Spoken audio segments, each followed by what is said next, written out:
Tenakoto. Thank you very much for inviting me today. I have a feeling that this timing is perfect for you and perfect for us. That is the timing of the work of system change. And I'm going to talk about something from us that's brand new, literally, in the last 2 or 3 weeks, although it took the last 2 or 3 years to produce this. And we have, many of you know, we work in partnership with systems, so we're not researchers, although we take into account lots of research. We basically team up with the system, all levels, local, middle, and top level, and learn together. So we do good work with you, let's say. Then I write a book about it after doing it, not before. Then we do it better, and then I write a better book. And we keep going, because it's coming from the joint enterprise of this. And I'm especially pleased to be here with you in New Zealand, because in the last 4 years I've been connected, and I hope in the next 4 years I will be. And this is a good example of system transformation underway.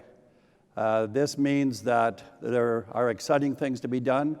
And Minister, I'm glad to see that you're here, to see you again. I know you're part of the disruptive operation, which if you want to make transformation, you better be prepared for disruptive. You actually don't even have to cause it, because it causes itself. There's so many pieces to it. But this is perfect for the change mindset, because it exploits disruption for the good of the work.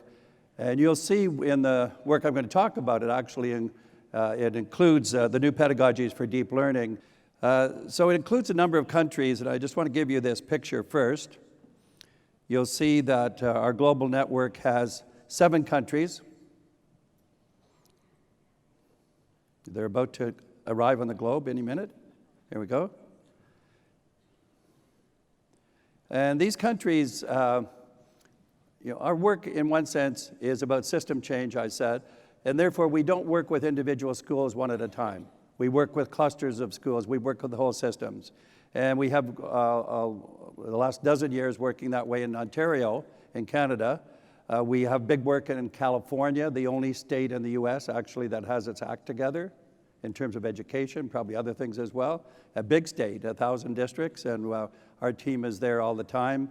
And in the New Zealand, especially with your calls, the community of learners, another mechanism for this kind of work. This work is good for, if you think about, this is the technical way of saying it, building knowledge and practices that foster deep change. But I want to say it this way in advance, and I'll show you the preliminary evidence, very clear evidence, but it's still at the early stages. This work is good for students, this work is good for the profession, and this work is good for society. We are talking about transformation in all 3 respects. And that's the criteria I want to highlight in talking to you about this. I wanted, when I started to prepare for this, I thought, I'd say, okay, we're seeing all these good things. Let's go back to some of the underpinnings, or let's make the underpinnings clear. And some of these were not in our theory of action when we started. They came out of the work. We've discovered new things from students and from teachers, bottom up, but we've enabled it because of the nature of it. And I'm going to define it in terms of these 3 characteristics to start with. And I'm teamed up with, and some advisory work with some neurologists who are studying the neuroscience of learning, as well as new learning environments.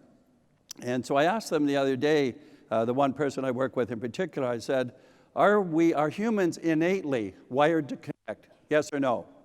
Are they innately wired to create? Are they innately wired to help humanity? And the answer in each case is yes. The evidence is fairly clear, physiologically as well as otherwise. And then after that, as I'll mention in a few moments, society, education, and life either enhance those inequalities or crush them, depending on the experiences. And yet these are the starting points that have a very big. So let's start about the wired to connect. I'm going to show you a little clip here, about 30 seconds long.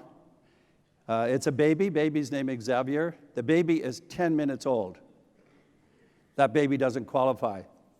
Too old for the role. won't get the role. So 10 minutes old, wired to connect. And let's listen. As I said, it's brief, but think about this. Xavier. Okay. Hello. Only 10 minutes old, Xavier's infant senses are bombarded with new sights, sounds, and feelings. Good boy.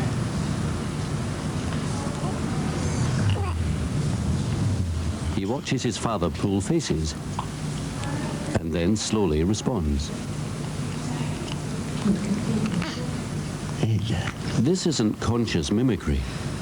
Xavier doesn't even know he has a face. But he's managing to translate what he sees into similar actions of his own. Hello. You copy, Daddy. Okay, so that's a good start. Do we build on it or do we destroy it? Want to go to Wired to Create? I'm going to show you, this is a 7-year-old heading towards early life. We can go back early. We're just organizing some of these things. Some of the work of Reggio Emilia, for example, the early childhood, show that 4, 5, 6, and 7-year-olds, when under the right conditions, ordinary kids are phenomenally creative. And as Ken Robinson said, schooling actually undercuts creativity that was there to begin with. And so we are talking about, in the transformation of pedagogy that I'll get to, it's about creating the conditions for teachers and students to work in ways that tap into this incredible reservoir of creativity and connectivity that has been underutilized, in fact, even suppressed. So let's take a look at, this is a Canadian girl actually born in her parents were born in the Philippines. So just a snippet of it. She's a little bit old for what I want to do, but still young enough because she started at age 7 at least. So let's take a listen. As a child, her inspiration was everyone from Houdini to Madame Curie or Nikola Tesla. What I found to be inspiring about the people who I was obsessed with is that they had worked very, very hard at their specific line of interest and passion, and they had succeeded. And I think it's so inspiring to see someone who's really struggled and started from the bottom and gone so far with what they love to do. Now this invention I think was probably my first invention. Here she is, barely 7 years old. The ideas just pouring out of her. When they put it down on the table, it'll be like that. When she was 15, she traveled to her mother's homeland, the Philippines, where one friend living in a remote area inspired her first big invention, a flashlight powered simply by the heat of your hand. My friend told me that she'd failed to grade in school because she couldn't afford electricity. So, when she came home from school, she had to help take care of her sister and her family and do all the chores, and at nighttime was the time she was supposed to study. She didn't have any light, so she didn't do very well at school.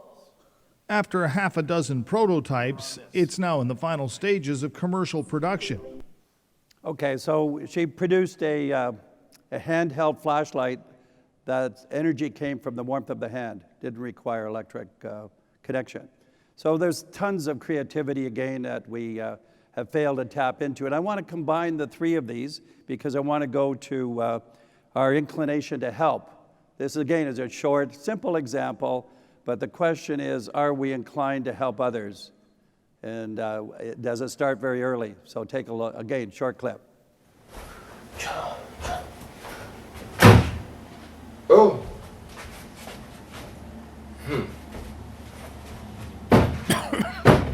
Oh.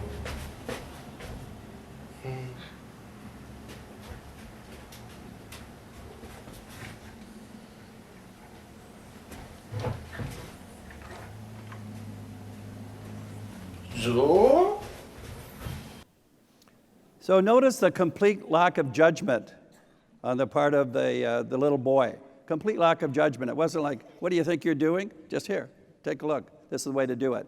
And so you think, this helping humanity theme is something that came out of the woodwork almost in our work in the last 2 years.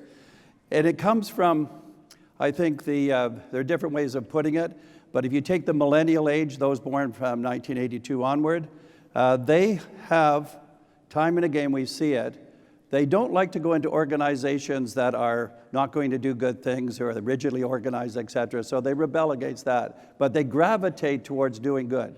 They want to do good. And it's not because they're altruistic, although they might be. It's because this is what they think a human is, and this is what I am as a human. And if you think about what Larry started with yesterday, the lies video, that most of you saw that, the difference between that and what I'm talking about now, and this might be in his work, but because I don't know the extension, but here it is.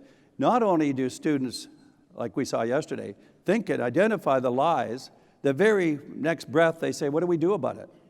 How do we change it? They get involved in the deep changes that are required to move forth. So these natural innate qualities, I'm going to say, life and education, what do? Ideally, education should amplify them. They're already there. Let's leverage them up. Ideally, we should avoid suppressing and eradicating or crushing them, which happens. They still can be rescued later. It's harder to rescue them later than when you start, but we know about plasticity and the incredible changes that can happen. Even if you have had a bad start, you can rescue some of that. So we want to do that. We want to get it right from the beginning and really evolve it. And if you have students and teachers in schools, as we now see in our 850 schools across the 7 countries, if you have them en masse doing this work because they believe in the work and we enable it, you have an enormous force for change in society. So this is what I'm going to, new pedagogies for deep learning. Well, what does NPDL mean? Nothing fancy. New pedagogies have to do with the new learning partnership between and among students, teachers, and families. Those dynamic learning partnerships. In relation to deep learning, well, what is the deep learning outcomes for us? It's the 6 C's: character education, citizenship, collaboration, communication, creativity, and critical thinking. The 6 C's, particularly character education and citizenship, have made the others come alive. Those 6 C's, which we call the global competencies, we have an agreement, an MOU with OECD, with PISA, with Andreas Schleicher, to work on measuring the new global competencies over the next 2 to 3 years in this respect. If you align, as we have done, the new curriculum in New Zealand, Australia, British Columbia, Ontario, where competencies are stated, the competencies in your new curriculum are congruent, map on in a two-way street between the 6 C's and the competencies in your curriculum. Most of the competencies in the curriculum that map on, that we're seeing in the curriculum, they don't tell you how to implement them. And they shouldn't tell you in the curriculum. But the whole question of how do you move forward to make those competencies a reality, that's what we're doing in this part. So we are in the business, if you like, and we have the partnership with New Zealand. A number of the emerging coals are part of this, and a growing number. They are doing this work where they are trying to cultivate, elaborate, and pull out the potential of connectivity, creativity, and helping humanity. So this is one foundation. But I'm going to get a lot more concrete for this, because one of the things we have identified in this work is that deep learning and equity go very well hand in hand. Again, we didn't start with that. We started with it's going to be good for all. We still know it's good for all. But what we started to notice when we did the case studies and some of the early work in Ontario, 3 districts, was that those students that were underserved were the ones that benefited the most by life-related deep learning experiences. And so we began then to say, well, this is let's call it a hypothesis, because we only have preliminary information. We need more. So we're testing this now, and this is our, if you like, our assumptions, that it is true that those that are especially disaffected are cut off. But the reason that it helps everybody, but especially those that don't fit well with traditional academic work, is these following. This is just a brainstorm list. It connects people, every student, with their providing relevance. It's especially congruent with native values. As we have recently, we've looked at the values, the Maori values here, and the First Nations values in Canada. And those values are, I guess I'll say, congruent, more congruent with some of the values we have with societies that aren't traditional. And that therefore, in one sense, there's a head start that the native education values have in relation to this work, because they have already the fundamental values. So I don't know what to call it, leapfrog modernity into taking advantage of the connection and have this come alive for everybody. It builds relationships of trust with all students. This is the work coming, not only our intention, but the actual results I'm talking about, preliminary results. It creates a culture of high expectations for all students, especially those that have not benefited from that in the past. It increases efficacy and optimism of students and teachers that this can be done with big results. It provides support systems for students who traditionally haven't had as much support. So we begin to, I deliberately shaped this as the underpinnings, even though we didn't spell out the underpinnings and then said, let's do it. We had a more dynamic learning relationship, but these are the underpinnings now we're able to pull out. When we think of whole system change strategies, and I've been working on this since, I'll say 1997, when we evaluated the literacy and numeracy strategy in England, and the first country to do it on a big scale, 21,000 primary schools, literacy, numeracy. We're going to change the whole thing. Our evaluation team over 4 or 5 years drew 4 conclusions, 2 positive and 2 negative. The 2 negative conclusions were you can't accomplish this through negative accountability. So that's a demotivator, don't do it. Second negative one was don't obsess with targets, as they did. We don't mind aspirational targets, in fact we have them, but don't obsess with them as the English did. Newspapers, preoccupied, distraction. The 2 things that were positive, first time on a big scale, one was focus. Focus, focus, focus. They stayed with that agenda for 4 or 5 years. In that case, at that time, it was the literacy and numeracy agenda and high school graduation. So focus is a big thing. The second thing that came out for the first time in a big scale was capacity building. Capacity building are the competencies, the skills, individually and collectively, that teachers and other leaders need to do this work effectively across the whole system. So we got some good possibilities.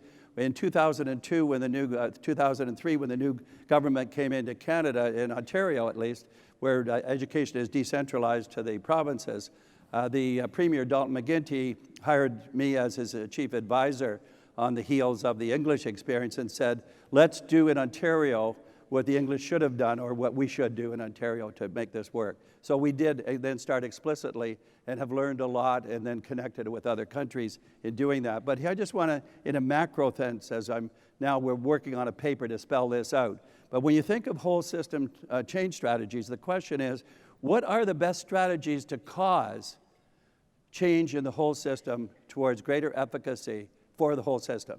Raise the bar, close the gap for all students. So I mean not just a few schools, I mean not just a few districts or calls, I mean the 100% of the system moving forward. And here's what we know. Accountability is a bad strategy. We get accountability better by internal accountability. We flip it on its head. So I want to say now, you cannot take the position that we have bad accountability, therefore we need no accountability. That's not acceptable. You need good accountability. We know what that is. And Joanne and I, in our book on coherence, have written those 4 quadrants, and the 4th one is securing good accountability. So we know that doesn't work to carry the day. The second one that doesn't work is standards. Now, I'm not against these. These are standards for principals, standards for teachers, the AIDSL standards in Australia. You have them in your new council. And they provide a good frame, a good input, but they will not cause change. They're not strong enough. They're not present daily enough to cause change. They're a backdrop. They're an influence. So you need them, but you need not think that they will carry the day. What does carry the day, and this is what makes it a bit difficult, is a change in system culture. Now, what is a change in system culture? We can articulate that. Harder to get at, but it is collaboration intra-school with the community. It is collaboration and partnership inter-school across, whether that's districts or COLs or whatever. It is leadership from the middle that I'll come back to, where the middle, that is schools laterally, get better and provide some of the coherence and become better partners upward to the state and better partners to the local individual schools. We are spelling that out, but the change in the culture is obviously harder. That's why people have a hard time. It's easier for a politician to name standards than it is to get in and roll up your sleeves about the cultural change that's necessary. And I'm not talking about changing the culture of society in every which way. I'm talking about education. I'm talking about a purposeful, explicit, collaborative culture that shows up at all levels and is tied into the causal pathways to outcomes that are measurable, not because we want to please accountability, but because we want to get results. If you don't have specificity, if you don't have precision, if you don't have pathways to success, and you're not able to create those and account for them and talk the walk and articulate them for yourselves and for others, you can't get to system change. So we're working on number 3, and then we're going to incorporate number 2 and number 1. So as we go through, if you think about leadership, there's one of my colleagues, Roger Martin, who was the Dean of Business School when I was Dean of Education for all those years, and he's an out-of-the-box thinker, great work, and his recent book is called Beyond Better. And it's a study of societal transformation in the social sector. So it's not about education itself, although it encompasses that. And he and his team, they said, there are some examples of this pretty strong radical change in some societies that they looked at, some particular projects. They said, what are the characteristics of leadership and other dynamics that are operating here when the system changes? And there's some, I guess I'll say, surprises. There are only 3 of them. They're powerful. They're surprising, but after you see them, you won't be so surprised. But you never would have thought about them in advance. And here are the 3. Number 1, he said, you have to respect and reject the status quo. You honor the status quo because it is the status quo. People have come by it naturally. You have to understand it. So there's a degree of respect for the way things are. But you reject it because it's not good enough. And it's okay. In fact, it's necessary to reject it. But it's not just coming in and saying, I reject everything that's happened. You haven't been doing anything. Therefore, let's get on with the future. You acknowledge what's been good. You acknowledge even openly that some things haven't been working. It's got to be changed. So these dynamics are always the both and that Larry talked about yesterday, not the either or. It's a both and. Here's a wonderful one, too. Second one. Be an expert and an apprentice at the same time. You're a leader. What's an expert? I've got knowledge. I'm not going to hide it under a bushel. I'm going to be using my expert knowledge. But at the same time, I have something to learn. And therefore, I have to be apprentice. And we're finding our leaders are learning from students about change. They're learning from teachers. They acknowledge that I've got a lot to learn. So the idea is to be balanced, to be both. You don't want to be only an expert. I mentioned Donald Schoen to one of the subgroups who said, Donald Schoen said, if you're the only one in the room that's right, you better stop and start listening, right? Or we say big right is not a strategy. So it's not good enough, even if you're right, you're not right. Because you also have to be a learner, because you have to build relationships. And you have to be a learner for 2 reasons. You have to build relationships, otherwise it's lost. And secondly, when you do, you learn things. You learn things you didn't know, especially in the disruptive time where some of the new things are coming out. And the third thing he said, Roger and his team said, we have to experiment with new ways and commit to problem solving and doing it better. You see the sequence here. He said, you can't just experiment when it doesn't work, you walk away and say, I think I'll do something else. You have to stay with the problem. You have to then say, it didn't work out this way, but we've learned from it, we're going to do it better the next time. So you commit to getting it right. You don't walk away easily. You keep working on the solution. Powerful, powerful stuff coming from their work on this development. So Roger Martin and Sally Osberg beyond these developments. There's another way of expressing it. I implied it earlier. I call it the dynamic duo. If you look at the radical kind of research right now that's going on that feeds into this, I've implied it already, at least in one respect. One of them are the new developments in the neuroscience of learning. Very powerful things. We need to pull that out. Not the superficial, this is brain research, let's take it into account, but the neurologists that are solving problems at all ages with children are doing it educationally and teaming up with educators to do that. The second powerful change is the learning environment. And by learning environment, I mean within the school, but I mean the societal learning environment. And social media is one of those environments. A dynamic kind of thing, but if you don't connect to these innovations in learning environment, if you don't really work on it, you won't be able to do the things we're talking about. I read a good book recently that's very confirmatory of this work and even goes deeper than this. I want to bring it to your attention. The author's name, his surname is Rambo, R-A-M-O, and the book is called The Seventh Sense. And the seventh sense is appreciating the pros and cons of networking, the pros and cons. So that's the seventh sense. And here are some of the things that he talks about. He says the new reality. And we know this, but when you put it together, it has a certain kind of scary combination, but also an opportunity that you'll see when we do that. He said social media networks are ubiquitous. We don't give them a Nobel Prize for observing that, but it's very powerful to realize that these are actually so ubiquitous you can't control them in any literal sense. So you want to be aware of that. Secondly, he says, and again, I don't think anybody stated it this way, but it's obvious once you do, that because these social media are so ubiquitous, they also actually weaken hierarchies. And whether you like it or not, I actually like it, because when you weaken hierarchies, you open up lateral solutions. And it's the lateral solution that's going to be the powerful one. Third, he observes this, that what's happening is distribution of power, social media definitionally, but also concentration in the dispersed way. You can then leverage the concentrated power that's distributed. And this is very much what's happening in the good social networks that we know. Let's say calls, if you want to put it that way. A call is a distribution of power.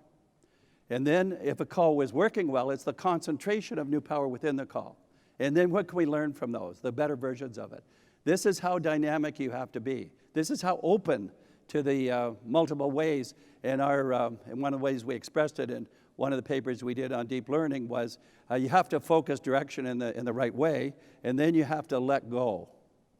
You have to let go, and then you see the swirl, because the swirl is going to happen anyways. And then you have to rein in the swirl to see what are the good parts and the not so good parts, and keep the better parts. And so it is a sorting out process. And then the other powerful reasons that we've seen this is that the young are the most connected. You know that. That's point one. Point two is more important. The young are the least committed to the status quo. Peter Senge, a colleague of ours at MIT, when I talked to him and I said, what we're finding is students are agents of change when you set it up right. He said, of course, because they're the least committed to the status quo. They can't wait to do the new things. And so this is another source of innovation that we need to actually cultivate and leverage. Humans, I've already said this, just to underscore the point, humans are, especially the young, find that helping humanity is a natural intrinsic value. And our new pedagogies for deep learning, the curriculum basically, turns out to be a helping humanity curriculum, even though we didn't state it that way to begin with. The students made it that way, and the teachers that are working on it this way. Another way of expressing some of this, finally, as a kind of a outsweep, is that the conditions I've just described, they cause learners, students and teachers, to outrun researchers and other leaders. The learners are doing an end run around us that are trying to organize the system. And when they do that, this then has an implication for our job description. Our new job description as leaders is to help learners run better. They are there for the cultivation and the partnership. They will learn from us as we learn from them. And this is, again, the purpose of NPDL in action. And this is, this has been said before in a general sense, but I think this is literally true. Now, it wasn't in the past. Education at once was it was to transmit the culture. It still has a little bit of that virtue to it. But also more than anything else, now, education is definitely an agent of change. And it's to produce better citizens for today, tomorrow.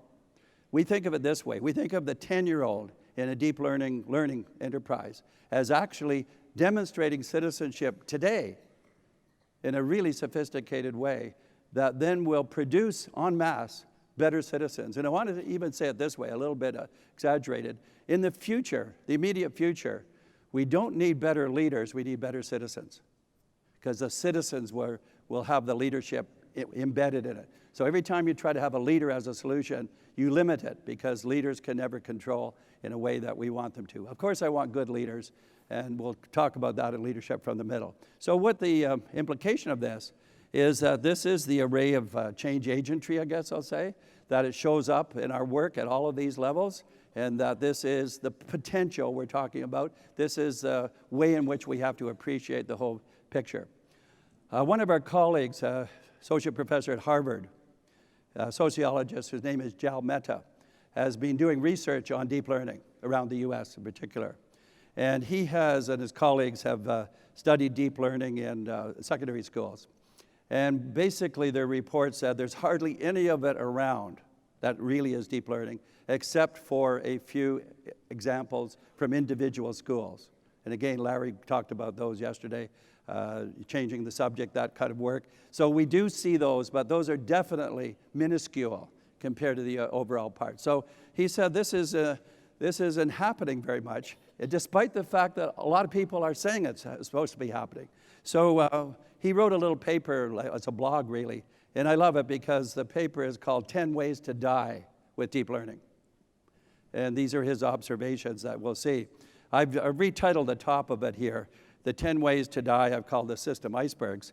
But there's a phrase that Bruce Dixon used from Melbourne. He said that there's a lot of legacy pedagogy. Legacy pedagogy is the pedagogy you're used to. And so that says that people, when they do some new things, they slip back into what they're used to unwittingly. And we've also now added to that legacy culture. You have a culture of autonomy, for example. You go into collaboration. What happens? You slip back into autonomy. That's the legacy. Even unwittingly, you do that. So here are his 10. You'll just get some enjoyment out of them, I think. He said, deep learning you'll die with deep learning if you haven't experienced it yourself. If you're advocating it, but you haven't done it. Secondly, if you're unwilling to reimagine the grammar of schooling, by that he means the way the timetable is organized, the routines in schooling, if you're not really willing to check out on those. If you don't respect students in the present as opposed to the future. You can't say we're preparing students for the future, but we're going to treat them poorly in the present. They have to be you have to be preparing students today for today, as well as tomorrow. If you don't give students some choice, there are 10 of these. If you don't live by less is more. Less is more. When we do the 6 C's, we reduce the minutiae of covering the curriculum in favor of generating the competencies that is way more powerful than covering the curriculum in terms of its outcomes. Number 6, if you're not willing to admit you don't know the answer, very important part of leadership. Number 7, if you don't normalize failure and create opportunities for revision and improvement. What does normalized failure mean? It means it's okay to make mistakes. We advocate that, but we don't necessarily do it enough. And if you normalize it as a learning phenomenon, that's what he means by that. If you don't help students feel like they belong in your class or your domain, relationships to students, belongingness, powerful, obviously, don't do it enough. If you aren't willing to set the world a little askew, contribute to the disruption in order to get to better new patterns. That's okay, that's good, that's necessary. And if you don't realize that creating deeper learning is a countercultural enterprise. It's countercultural today because it's such a different way of going about it. So it's going to be a struggle, but it's the kind of struggle you want and need when you want and need transformation. I mentioned about the 6 C's. I'm not going to dwell on them here. We have a set of tools and protocols and experiences that support these. We have found in particular that character education and citizenship make the other 4 come alive in a relevant sense, in a really interconnected sense. These are very efficient because if you do one, you find yourself doing the other 5. And when you do all 6, it's a powerhouse. I want to show you a short clip now, grade 7 and 8 teacher who's from one of our deep learning districts just west of Toronto, called Hamilton Wentworth is the name of it. And this is just an ordinary grade 7 or 8 teacher who used the 6 C's and now has, just think of her articulation. Listen to her because I want to make one comment afterwards. But this is like normal stuff that comes out from regular teachers. using this work? MPDL allowed us to focus on the overall expectations as opposed to directly fixating on the specific expectations, which allows the kids more freedom to move and wiggle within the curriculum because it is quite tight. So with the 6 C's, especially with planning, you can have an overall, the overall richness of your programming is much more authentic when you focus on those 6 C's as opposed to just fixating on those specific expectations. So for instance, collaboration and communication. I mean, these are things that kids need to be taught how to do. They're not things we are born with. They're not skills that we're born with that we know how to do so well, listening and talking. So MPDL gives us opportunities to learn those specific skills, lifelong skills that we need to survive in everyday life to really make them successful in long term, not in that unit at that moment in that time. So MPDL is usually the ultimate goal. Creating a rich task where kids feel that they're not in a box and they can take their idea wherever they want to take it. If that's writing to a government, person in government to make change or create difference within the world, that's where they want to take it. If it's about raising awareness about an issue within the building of the school, they're allowed to work within those parameters to inform and explain their thinking within those parameters. So it really allows change to happen at the school level, community level, and globally. Okay, so you think about this. Hamilton Wentworth has 104 schools, 1 teacher. These teachers are working together. And if you, I want to just mark what that represents in one way. We have a phrase, we have a lot of sticky phrases, maybe 8 or 9 of these. One of them is this: you know something is happening when people can talk the walk with clarity and precision. If they can talk the walk, we never rehearse any videos because these people are doing it, that's just like that. And if they're talking to walk to themselves, they don't talk to themselves that much, but if they were, they'd get clearer. If they talk the walk to each other, they get mutually clear. They'll start to learn from each other, and that's what's happening behind this. I'm not going to go into this definition here of, this is part of our internal work of deep learning, the pedagogical, but just to remind you, we're covering practices, partnerships, learning environments, and leveraging digital. And these are integrated, and our framework is not impositional. That is, we don't say, here's the framework, please implement it. We want people who come in as they are to say, exploit the framework in order to do what you want to do anyways, and we will provide enabling to do that, and you'll be able to learn from each other. So it's an enabler rather than a template, I guess, in some ways, even though we do have protocols. So if you think of the overall impact of this work, and we're having to sort out new measures, how do you measure the global competencies, for example? You can measure them. You can measure creativity. You can measure ethics. You can measure problem solving. And citizenship, you can measure that for sure. So we are seeing and assessing shifts in pedagogical practices. We're seeing the increased professionalism of educators. And I wish we could spend a little bit of time this morning and yesterday actually on a panel. But here's the way I would say it just to be a little bit dramatic. Peter Cole in Melbourne did a paper about 8 years ago that had the wonderful title and good content. Here was the title: Professional Development, a great way to avoid change. And in it, he talks about people go to workshops and they take courses and they get their master's degrees and et cetera. He said, but not much happens in between workshops. So I want to say it dramatically this way: the professional development system is broken. The system is broken. What needs to work is professional learning, doing the work, learning the work, and then buttressed by professional standards, but not professional standards causing the work itself causing learning because teachers are getting feedback collectively about their work doing, causal pathways to specific impact, and having that play itself out. That's professionalism of teachers, the change in the culture of teachers working together in a transparent way and treated in a non-judgmental way, which doesn't mean they're left alone. It means that you really believe that this is a partnership of construction. And then, of course, the student performance and global competencies, which is now not yet available, but it's in your curriculum, the competencies. And we're all busy trying to figure out, okay, how do we not only make those alive and learning, but how do we assess whether we're getting somewhere? This is the new leadership for deep learning. I did a book of several months ago called Indelible Leadership, Always Leave Them Learning. And indelible leadership is the kind of leader who develops collaborative cultures with the people they're working with and develops other leaders over 5 or 6 or whatever years to the point where they themselves become more dispensable. Their legacy is other leaders they've left behind. If they're not dispensable, they're not very good after 6 or 7 years because they'll leave.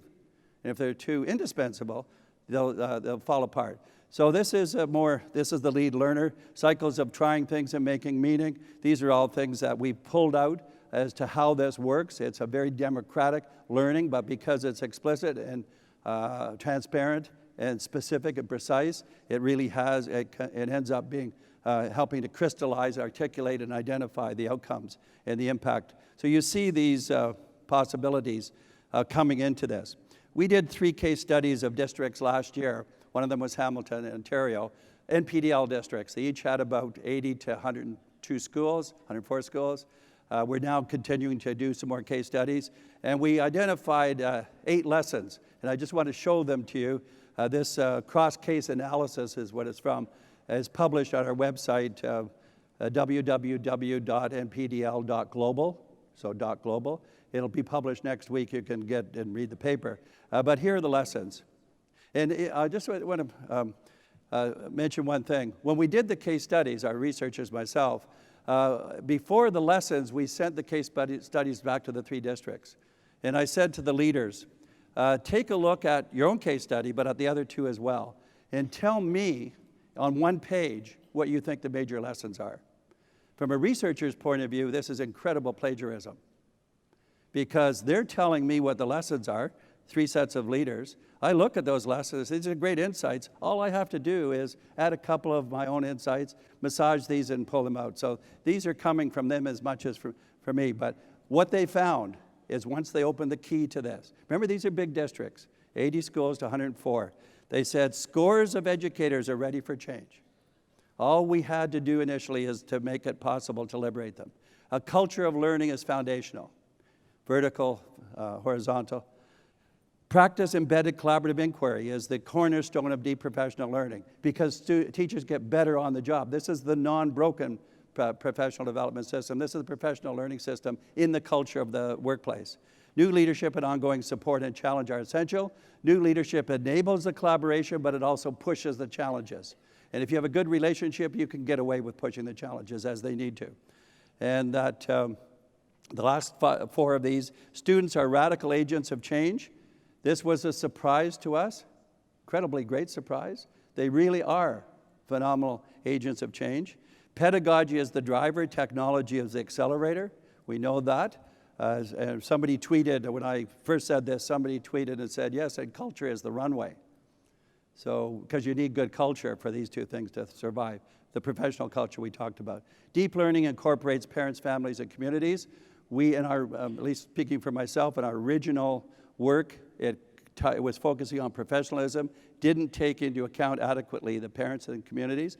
Now we're finding, with the new work, parents and communities are not only essential for partnership, they actually have solutions and they're part of the equation. If you look at the Maniakalani, how they've mobilized the community to set policy about the use of technology. Very poor Maori and Pacific community. Fantastic, explicit partnership with the community to govern change and to lead change along with the school.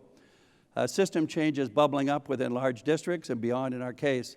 And so in the parents, families, and communities, this work is, it's changing. Some people say to us, well, parents want the traditional schooling. And we say, well, maybe, yeah, you've got evidence of this, but what we're finding is when there's children come home excited about new ways of learning, they pay attention. Parents pay attention. And then when they get a little closer, they pay even more attention, and they become advocates of deep learning because it benefits their children in palpable ways, and that we begin to appreciate that. Just in closing, a few things. A big idea, number one, I'm going to say, students as change agents. We are finding that they are change agents in 3 ways. Pedagogical, by that I mean they cause pedagogical change in their teachers. They cause it. Secondly, they're forces for organizational changes to the learning environment, both inside and outside the school. And third, they are forces for societal change. We have lots of data on this. I'm just going to show you a little clip. It's probably about less than a minute long. It's a school in Toronto, school district. It has about 65% Bangladesh students and families, poor. They came there, and without any connection with us, the students declared themselves as agents of change. And the staff and the whole school said that. And we were not connected with them. We start to be connected with them now. But just here's the principal. His name is Greg Mcleod, just reflecting on one thing from the grade 1 students. So let's listen. The grade 1 class is the one that's currently working on changing their learning environment. And when I walked in one morning, on my keyboard was a iPad with a little sticky note that said, "Play me." And it was my grade 1 kids talking about why they needed to change their learning environment because it will make it a better learning space for them. And I thought, if grade 1s can articulate why they need to change their environment to create a more collaborative working space, you have to kind of give them what they want. So that's happening all the time. Take the Uruguay partnership we have with the now 300 or so schools, that you see the videos, and we use them in our workshops, where 10-year-olds are saying, well, I'm supposed to help humanity, so I think I'll start with my own neighborhood. How can I help do that? How can I solve problems? And they get this unleashing of creativity on the part of students, and that teachers are a little bit kind of shocked by it initially, but then they start to cultivate it, and you start to see big changes. Big idea number 2, this is our solution to the teaching profession, I guess I'll say. Andy Hargraves and I did this book on the professional capital of teachers. We say there's too much leading with human capital. We appreciate human capital as the quality of the individual. But if you want to change the system and you focus only on human capital, the culture of the system will eat up the humans faster you can produce them. So you want to focus centrally on social capital, which is the quality of the group, quality of the group to do specific things in partnership inter-school and inter-school. And then the third one we built up is decisional capital, where the group now gets better at generating and using evidence to show what they're doing and to have a big impact on learning. So this kind of centrality of social capital, encompassing human and decisional capital, is, I think, very important in the next phase of reform. The more you build up social capital, or professional capital is our preferred word, the more powerful the profession, the more respected it is, the more efficacious it is, the more satisfying it is, the more that they expand their partnerships with students and families to get better work all around. And the final big idea, I guess I'll say, is this one. It's our coherence solution. We like the word Simplexity. We didn't make that up, but it's not a real word, but it's a real concept. Simplexity is you take something that's quite complex. Most people, when they take something complex and they try to solve it, they make it more complicated. The idea is to make it more simple. And we've simplified it into 4 big pieces. Leadership is the kind of glue to this. Leadership at all levels to pull this. I'm not going to go into it in detail. Let me finish with a couple of thoughts. Leadership from the middle, I mentioned before, is this deliberate strategy to increase the capacity. The middle, I'm going to say, are schools working together. And that they become better partners upward and better connections. That was where we kind of landed when we said top-down change doesn't do the trick. Bottom-up change is too desultory, fragmented. Where's the glue? The glue is in the middle. Actually, we're changing our modification to say, yes, the middle has to have a two-way partnership with the top. And here's where the dynamic, I'm sure the minister will speak about this. You don't want to do what the top tells you to do. So your job is not to implement what the top tells you to do. What you want to do is exploit the good things in the policies at the top to create your own version of it, but you also want to be a better partner upward, mutual learning. And then you want to be also more effective with your own schools.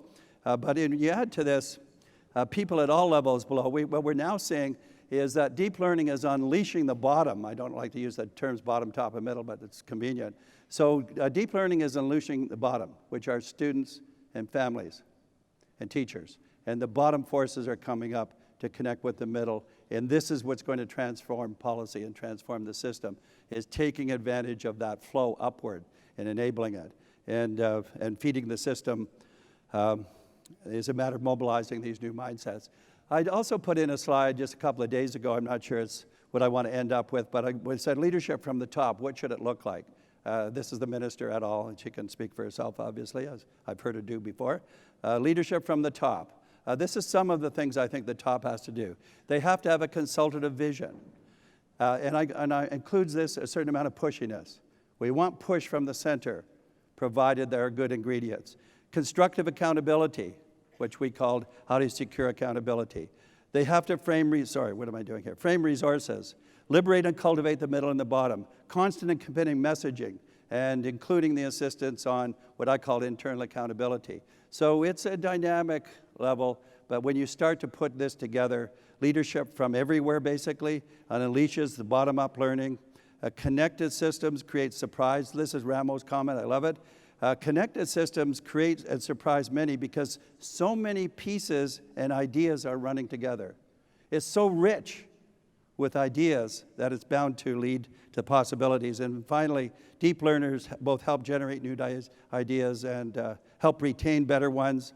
Complexity theory and human evolution, I think, are drawn to each other to produce the best of humankind. We are at a period, a transition period, where this is not a linear extension of the past, and this is not a jump into the known without any guidelines. This is a new partnership for transformation, and it is deep, and there are lots of ways to die and not end up doing it, but there are lots of ways of doing it and having progress, and this is why it's exciting, because everybody is gaining from it, and the students are being articulated as their families, and a lot of the professionals are doing this. So, as I said, I've liked the startup in the last 40 years, 40 years for me, but the last 4 years connected to you.